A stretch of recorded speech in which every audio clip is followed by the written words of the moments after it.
Hey guys, welcome to TST Garage. I'm Bart, and in this video we will be showing you how to install the new TST Industries Fender Eliminator and integrated taillight combo on a Yamaha WR250. Our taillight exists in two variants. You see in front of me, I have smoked and clear lens versions. They operate the same way, they just have a different choice of lens color. They are pretty much equally as bright, so no worries there. They are plug and play via our sub harness. This will attach to the taillight, and the opposite end just goes right into your OEM harness plugs. Good to go. Our setup has a main bracket that the taillight attaches to, and there is a license plate bracket that gets sandwiched in between that assembly, allowing you to mount your license plate on the setup after this is all configured. All the hardware is included. We also include load balancing resistors should you choose to use the integrated function in the taillight where you use the signals that are on board. If you don't want to wire in resistors, we do have an optional item. It's a Gen 2 flasher relay. This is a solid state component. It's plug and play. Requires no wiring. It just replaces your OEM relay in about 2 minutes, and it makes for a very professional installation. So I recommend this product. This particular kit does not come with a license plate light by default because some guys choose not to use it. If you do choose to use a license plate light, we do have a nice low profile setup that we sell alongside these units. I think that this is a very, very simple installation. I've done it a number of times during the R&D phase of this project. I will show you guys step by step how to do it. Let's get started. All right, so the first step will consist of configuring all of these components you see in front of me into an assembly that will then get installed on the bike. We will empty the contents of the hardware bag, and some of these components will actually not be used in this step, so we can just push them off to the side for now. We'll just need these 3 self-threading screws, and for those screws we will use a Phillips screwdriver. We will grab our main bracket and hold it like this. Then grab the license plate bracket and superimpose it onto the flat face here, making sure that the slotted holes align. And you can notice here that there's a slit through the top of this bracket that enables you to get the wiring through and then push the grommet into the larger opening. So now we will start fitting these screws into their receiving holes. Don't want to bottom them out just yet. I want to preserve some adjustability.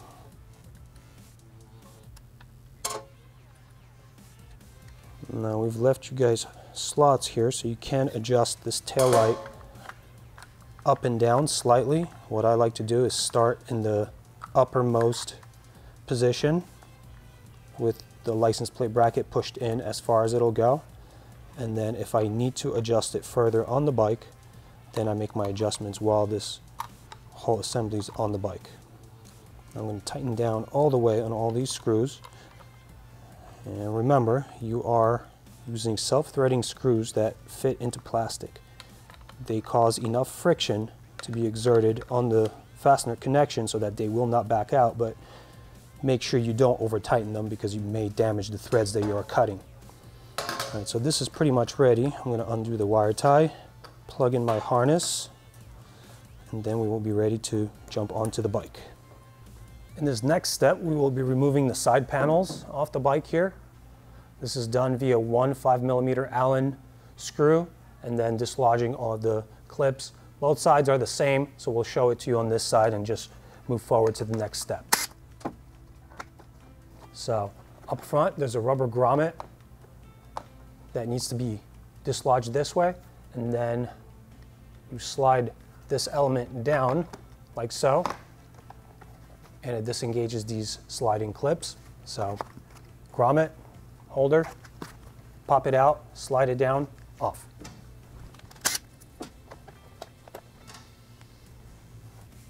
In the next step, we will remove the fasteners that hold the seat on. They are 2 8mm hex head fasteners here. I'll use an 8mm socket to remove them.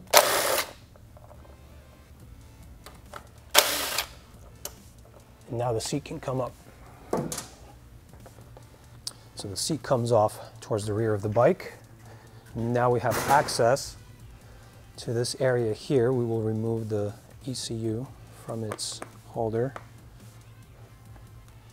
and just reverse it here.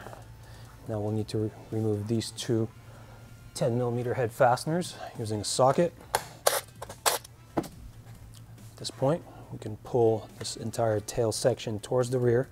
There is a tab accepting feature on the plastic here that needs to be dislodged, and then it comes up.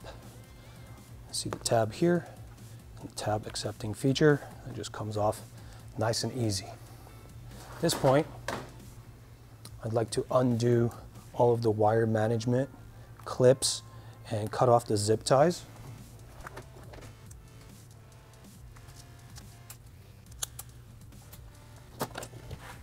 And these clips, they just need to be pried open slightly and they release.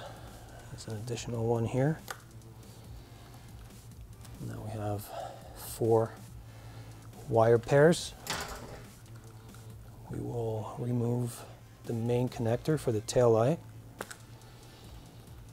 and then the signals, gray and black are signals, and this yellow one here is the license plate light. Now this entire Fender lighting package is unhooked. We'll remove these 4 10mm head fasteners and these 2 8mm head fasteners.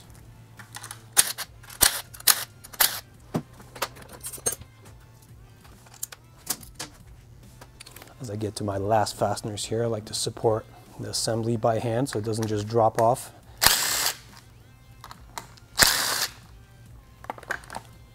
And now you can put it to the side. In this next step, we will be pre-installing some of the hardware that is provided for the installation of our kit onto the bike into the frame. We have these 8mm hex head screws that need to be screwed in from the bottom into these 3 locations.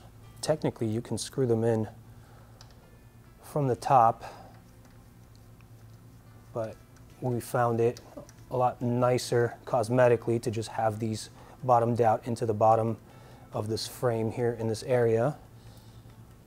So these get screwed in. Once they get bottomed out, our assembly goes on top, gets a washer and a locking nut, and that'll prevent vibrations from removing your setup off the bike. Just bottom this out.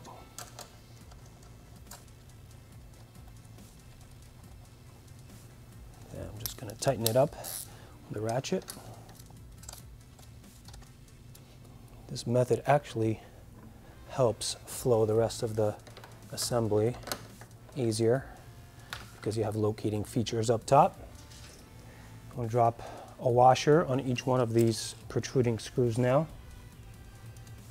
And once all of our washers are in place, we can begin placing our locking nuts on top of this connection. At this point, the assembly is self-supporting, so we can let it go. And as you can see, because we built this bracket with a set of slots, there is some adjustability here. So what I'd like to do is start with it as far forward as possible, and then once I put the tail piece on, I could see if I need to change it. But generally, I was able to go as far forward as possible, and it looked really good. So now we will tighten these guys down.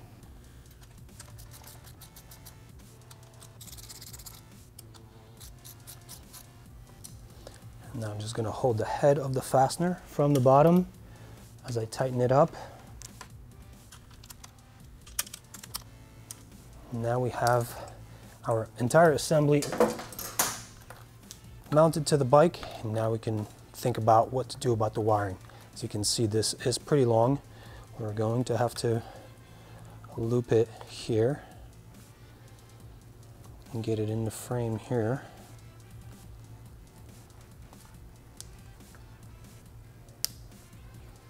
We'll make use of a wire tie here, like in the OEM assembly. We'll go through this routing guide, and Then we'll plug it in down here. So let's now plug it in and make sure everything is operating. I typically like to have the bike turned on and signaling so that I make sure I didn't reverse my plugs into here. And this seems all right. Left is left, right is right. So I actually omitted the sheath that covers these plugs. If you choose to do so, you can actually retain that. It's not a deal breaker. I guess I can throw it in. If you are running a license plate light setup, you would be plugging it into here or tapping into these wires.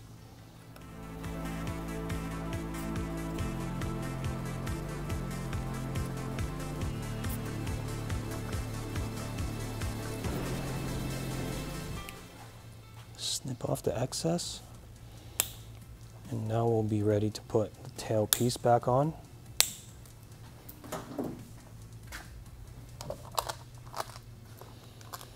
Now remember, this does have to align with this tab here. And then you push it forward until these holes align with the threaded bosses. And just quickly throw these screws in and see how the rear came out. Make sure everything's centered and hanging the way we want it to. This actually looks really good. I don't need to reposition any of my lighting components, so we'll just move forward. If you guys do intend to run a license plate light setup along with this assembly, I do encourage you to move back one step from where we are right now and have this off. That will enable you to quickly route your wires and install the electrical connectors into the harness. We do have a separate video showing you how to install one of these license plate lights just about on any bike, so I encourage you to watch that before you perform those steps. From this point forward, I will be mainly just going in the reverse order of disassembly. I will put the ECU back in the place we took it off from. I will tighten up those two screws up here that you just saw me put in. I'll replace the seat.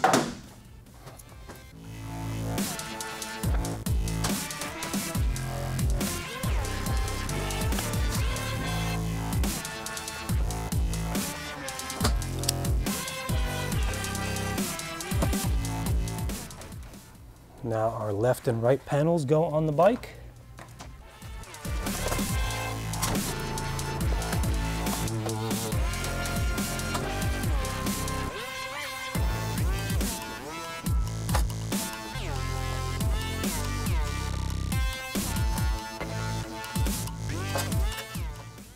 And in the last step here, we will hang our license plate on this new setup, and then I'll power it up for you guys and let you see what it looks like finished.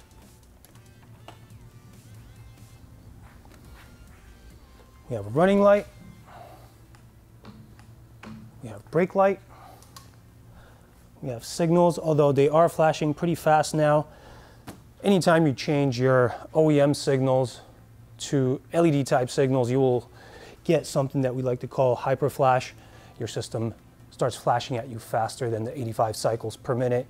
If you're okay with it flashing fast, it won't damage any of the electronics, but it is not a standard flash rate. So if you do want to change it up, I recommend going with our Gen 2 LED flasher relay. We do have a separate installation video showing you how to install this under this left panel here.